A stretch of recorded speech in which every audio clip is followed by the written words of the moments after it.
All right, welcome back, and a big thank you to IK and Gwendolyn doing justice to sports this morning. And I'm sure they definitely were able to whet your appetite as far as the Super 8 competition is concerned.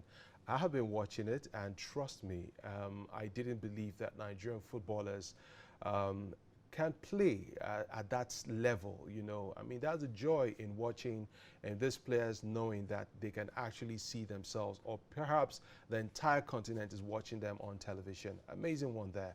And we'll be looking forward to some more action later today. But then away from sports right about now, we're going to be looking at a very important topic, one which we do not make our time to talk so much about. Now, I've heard this thing so many times, and people often say that if you want to hide anything from an African or from a black man, hide it in a book. Yes. And in this part of the world, we'll only wait for days that perhaps have been fixed by some United Nations, UNESCO, and all of that to celebrate or to talk about books. But this morning, we're making a deliberate and conscious effort to bring, or rather conscientize Nigerians about the importance of book. Now we're looking at a topic, books, a precursor to developing the human mind. And our guest today, she's a lady with so many caps. She wears so many caps. But for the purpose of this conversation, she simply said she's a book lover. And is no other person but Elizabeth Enu Akan. Elizabeth, you're welcome once again to the show. Thank you very much. Now, for those who have followed the show, this lady, okay. All right then. Thank you so much for coming on the show on such short notice. And we're talking books generally. And I would like to start from a question that may seem like a cliche, Okay. which definitely has to do with the fact that, is it true for a fact that if you want to hide anything from a black man, you hide it in a book? Do you agree with that statement? I'm not. It's not even just black people. I think it's what generally people don't really like books. Like generally, it's not just black people. I don't know why they put it to black people. Yes. So let me ask another question. Do you read the instructions of a manual? Yes, even medications I buy, I read like how to take it, what's in it, and I also try to read like what it reacts to, and yeah. Okay, like do you just read it for the purpose of, okay, I have to read it because it's an imbued thing in me? Because I know that there are a lot of people that the only thing they go with is just the prescription. The times they should take the drug and all of that. Any other thing they just discard and move on completely. I think I read it out of curiosity and to see that what the doctor said also matches what the manufacturer says. So for me, that's why I read it. Okay. Yes. So away from that now, let's get into the gist proper. Okay. Books. You are a book lover. You call yourself a book lover. Yes. And what would you say is the attitude of Nigerians basically towards books? I don't think that we have a really healthy attitude. I think that most Nigerians don't like to read. Sometimes when you look at people's graduation shirts, they say, I'm not going to read even a billboard for the next blah, blah, blah years. But people actually do read, but just passively, and, post on social media, gossip, shorts, articles. But for people that really read, say 800 words, for example, articles, there are not really many. And then sometimes people would try to shame you for it as though it's a bad thing. I wonder about that, but that's what happens sometimes. But how are you able to come to this conclusion? What have you observed? How are you able to tell that Nigerians do not read? Okay, so you make a post on Facebook. I use Facebook a lot. You make a post on Facebook, someone comes on that to say, I didn't read all this thing. And I'm like, why are you telling me that? Obviously, you are not my target audience.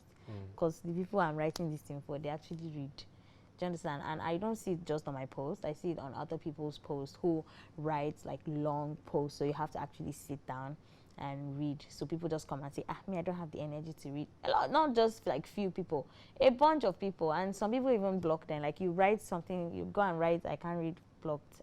Because it's very demoralizing. Someone takes their time to write something very elaborate and sensible, and you come down and you write something like that. So because of those comments, and even outside, this, you know, you try to speak. Some people even have beef with you because you speak English well. And I'm like, do you not know that English is the official language? And you're saying, why am I speaking English? Some people, hasn't someone asked you that question? Why Yeah, would they speak? I've gotten that a lot. I've gotten that a lot. Do you understand? And you're like, if I begin to speak my language, because I don't think people really understand that Nigeria doesn't have just 3 languages. And so I do it to people. When you speak to me in any of the 3 major languages, I respond to you with my own language. And yes, let's all go there. Okay, okay. Now, let me tell you an experience I had. 2 experiences I had. Yes. I had the privilege of comparing an event. In this case, actually, both events actually were weddings. And as an MC, at the end of the day, the compliments I got were not necessarily about the job, what I did on the job. It was more like the first one, the event planner had told me that, I love your pronunciations. I love the way you... I get that too. So it was basically all about, in fact, she was there with her daughter, and Yes. all they were all about was my language. Yes. And then just recently, I also emceed a wedding, and then at the event, the father to the groom, where we were talking at some point, and he just, I like the way you talk. I like your pronunciations. I'm like, thank you very much, sir. Now, what I do is that sometimes I don't even let people know that I'm a broadcaster and stuff like that, because sometimes that would have maybe the tendency, the expectation might be higher. Yeah. But then away from that, something else happened to me some years back that actually challenged me. I was in the midst of some friends. Okay, a friend of mine took me out to meet some of his friends. Remarkably, Elizabeth, the conversation was not about movies. It started kind of with movies, but then it now moved straight into books. These guys were talking about books like they were talking movies. I'm like, for goodness sake, where am I? You understand? You know, but I was able to add a little to the conversation, but it was obvious that, look, these guys were operating in another realm. That is what it seemed like, because they were talking about John Grisham. John Grisham is bringing out this book in a couple of weeks, blah, blah, blah, and all of that. So, I don't know.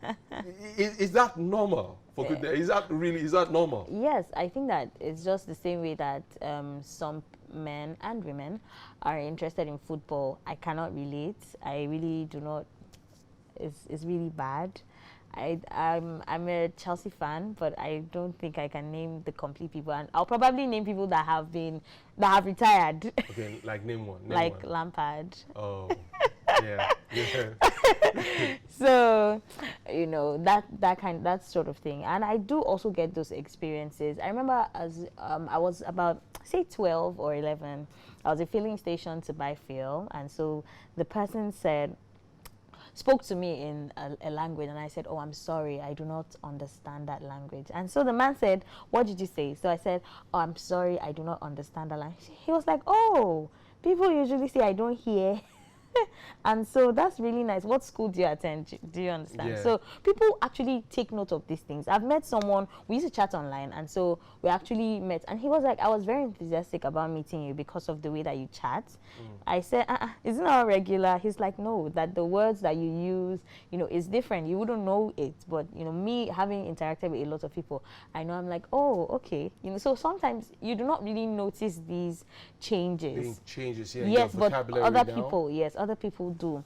There was a time in school I said, this girl was telling me, oh, secondary school, oh, Elizabeth, you speak differently, blah, blah, blah, blah, blah, blah. And I'm like, no, I speak normally. And she said, people don't say normally. People say normally. I'm like, oh, okay. Okay. That's in Nigeria, that was you don't catch me. Okay. So it's just saying things like that, and, you know, you see words, you check out what they mean, you try to use them in everyday vocabulary, because if you don't, you would forget, you know, and then you also take corrections. I think that people that speak well also take corrections.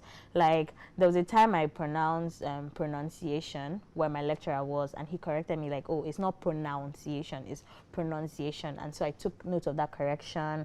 There was a time I used to say Nigerian, not Nigerian. And so someone said, oh, I know you say Nigerian. I'm like, oh, thank you so much for that. You understand? Just things like that. Okay. There was a time I realized I didn't used to say ask. I used to say ask. And I'm like, oh, I have to change that. And so I started making conscious effort by myself. Whenever I would say ask, I would instead correct myself and say ask. and I got used to it. So I think it's a very conscious effort. But some people think that maybe you're just born with English in your mouth. It's not like Okay, that. now let's look at the fact that now it is obvious because personally as an individual and even as a broadcaster, I have learned a bulk of the things I have learned, particularly in language, sentence structure and all of that has to do with my exposure to certain books, you know. Now, one question before I get to the other one.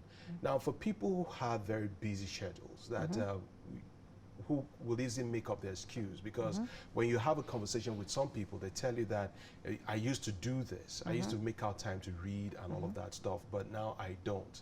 Now, in recent times, I have come to understand that, in fact, some self-development people, when you speak with them, life coaches, they tell you that make it a point of duty to read at least 10 pages of any book whatsoever a day. But what would you say to an individual like that who perhaps has maybe forgotten the habit or lost the habit of reading or the culture of reading, and perhaps for those who would want to start? Okay. What would you say to people like that? I think you should find out what you enjoy reading and then try to read that online. So for me, a lot of, I don't like the people you're talking about, they read literary, like all this literary. Not me, I don't really do much of literary. I just read things that I enjoy. I enjoy fantasy. So I go online, I check for free books on that and I read them. So you can also go online and check for short novels, short books, and so you would see shorter ones, and so you can read those, and you know, just like that, if it's because it's something you enjoy. So for me, reading a Now book, we're talking about people who don't even have the culture at all. they should start from short novels, or they should follow people. There are people who write on social media. Yeah. They should follow people who write on social media and just be reading those short stories or short articles. It's also an exercise because most people that write like that, they still use proper English. So you're also still learning from what they're writing. It's the same thing. So just follow people on social media, you know, since that's like reachable, especially Facebook. I think people write more on Facebook than any other media for fun. Social media platform. Yes, people also write on LinkedIn, but it's usually more professional. But Facebook is just, they tell you stories and, you know, all of that. So just Facebook, read other people, and then there are even pages for reading. So you can just start from episode 1, and then, you know, that day you're tired, you can start, you can continue another day. You know, Elizabeth, something happened one day. I can't even remember. I was speaking with a group of people, and I was able to, a sentence, I responded to a statement, and the way I was able to weave the words together and put it for, okay, the person had to ask me that, what did you say?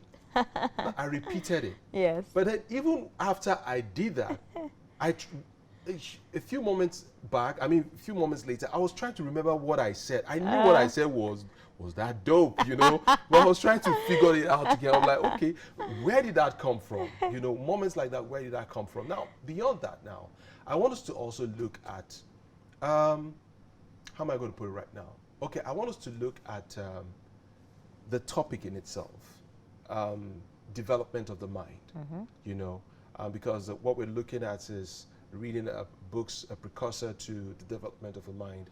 Now, how does this really work? So for me, for example, there are certain experiences that I've read. They're not my experiences, but because I've read stuff like that, for example, in cases of like abuse, it's in my mind that, oh, this is how these things go. I haven't seen it before, but it's in my head that, okay, this is how these things go sometimes. So when I look at some people, you know, exhibiting that, or in some certain, I'll be like, okay, this thing, I've read about it. This is how it's going to go.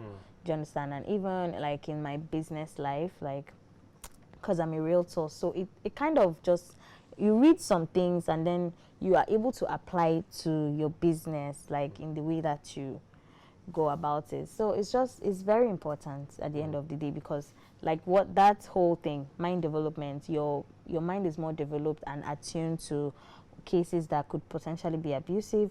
Your mind is more developed and in tune to what could make your business grow, just because like you're reading these things, you're always seeing them, so it's like, okay, this has given me an idea, oh, I could apply this here. So that's basically like the development of the mind, and also your vocabulary. Oh, what does this word mean? You check out the word, and so next time when you're talking to people, like physically, or even you're able to understand what it is they're saying, because people don't realize this, but sometimes people don't understand what you're saying just because you used a vocabulary, a step, literally a step above what people speak usually. So they're like, they don't understand So that. should you be apologetic when you are in the midst of people, you speak a certain way and they don't understand, but to your mind, you're speaking you're communicating the best way possible?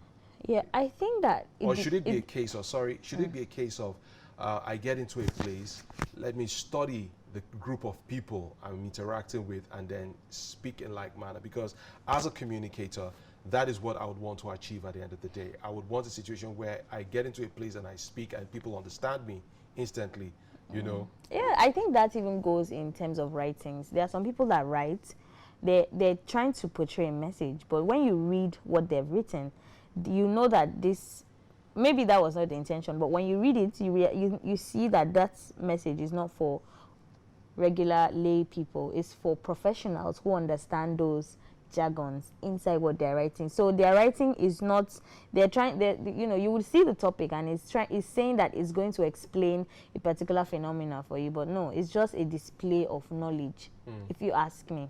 So in terms of, I think it depends. If you're having a regular conversation, for example, I'm having a regular conversation with someone who went to school, says the person is a graduate, and all, we're having a regular conversation.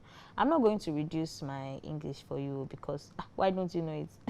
Do you understand? Yeah. Yes, but if you've gone through university Yes. or higher institution, why Yes. shouldn't you be able to understand? But Very if simple. I'm talking to people in the capacity of an educator, for example, educating them about something, then I would go to the lowest possible manner. I would even speak pidgin because I am in the position of an educator, and the objective is to get you to understand what I'm saying to the lowest possible manner. But if it's a regular conversation and we are conversing, some people even say conversating. I don't know where they got that from. Please excuse him. Just cut him some slack. I Yeah. don't know. I apologize on their behalf. I apologize on all of them. Yeah, you're conversing with someone, the person doesn't, then ask me, like, if I say something and you don't understand. And that's the thing, some people, instead of asking you, oh, sorry, what does that mean? And so the person tells you, it may stick. Do you understand? They would then have beef with you. Oh, this girl is speaking like she's all that. No, you are the one that did not go to school well. You know what I find frustrating? Yes. Now, I know there was a book I read once by the late renowned broadcaster. I can't remember his name. He used to be a presenter on CNN. He had one of the biggest shows on CNN way back in time. And there was a book I read, and that was when I learned how to use nothing words. You know, nothing words, like, you know, when people are talking and then you hear it's like, you know, and he made mention of all of those things. So even as a broadcaster, in fact, what I did was, as a radio presenter at the time in Kaduna, I made sure that, okay, on this day, I will not use any of these words. What I would do is that I would write them on a piece of paper and just stick them to the computer in front of me. And I'm conscious of the fact that when I'm speaking, I'm not using any of those words. Now, one other thing, you know, like I said, I am. When I see people, oh my I'm God. And some people be like, I'm a graduate. I'm Yeah. looking for a job. Like, no. no, please It's do a that. turn off. Now, somebody who is very close to me usually will post stuff on social media, and then she posted something like that. I just with that, I was a bit irritated though. Yeah, you know, I it's just said, annoying. Take that off. I just sent a message. Take that off. It's I am, or you know, I had to correct. Or you put an apostrophe and then, Exactly. like, Jesus. But like I'm like, okay, where did we get this thing from? You know. So basically, if you had an opportunity to speak to a large number of Nigerians about reading, basically, what would you say to them? Oh, I would say that, you know, you should read more, because it does open up your mind and it does allow you to explore possibilities of places and things that you have not seen and you have not been able to experience. So it's, without you actually experiencing it, it broadens your scope of experience. And so sometimes when you speak, you even sound more experienced than you actually are, just because you're living vicariously through the books that you have read. So All right. Well, this would be a good place to stop the conversation and the conversation. I truly enjoyed this. And one thing I know for a fact is that it almost seems as though I've been to other countries without necessarily, it seems like I've been to those countries and I've never been to those countries because of the fact that I have been able to read about them. I know a bit about Kwame Nkrumah, for instance. I know about the likes of Thomas Sankara or Burkina Faso.